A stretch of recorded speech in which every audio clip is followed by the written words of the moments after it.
et bienvenue dans votre édition de France 3 Côte d'Opale. Au sommaire ce soir, une idée de sortie en famille pendant ses vacances, la tour de l'horloge à Guînes. Nous évoquons également l'ouverture des bibliothèques le dimanche à travers 2 exemples dans le Dunkerquois. Et pour débuter, savez-vous ce qu'est la thalassothermie?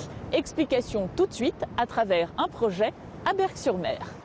Utiliser l'eau de mer pour alimenter un réseau de chaleur urbain et ainsi chauffer des bâtiments publics, c'est le projet de la ville de Berck.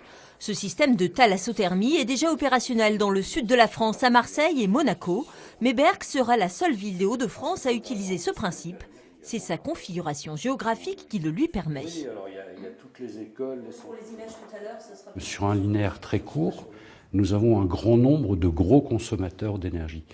Ça veut dire que la rentabilité par rapport au coût des installations peut être amortie beaucoup plus facilement qu'ailleurs. L'étude a montré que cela nous permettrait d'engendrer des économies sur le coût de l'énergie au prix d'aujourd'hui. C'est déjà quelques 6% d'économies et à terme 15% d'économies. De nombreux bâtiments publics tels que l'Agora, les hôpitaux maritimes du front de mer et des établissements scolaires pourraient être chauffés ou refroidis grâce à la thalassothermie.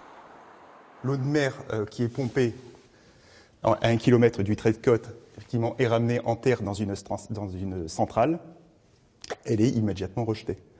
Et à partir de cette centrale-là, on a un échange d'énergie qui se fait entre l'eau de mer. On vient prendre l'énergie de la mer, la température, 10 degrés à peu près. On sait que à peu près l'eau de mer moyenne est à 10 degrés.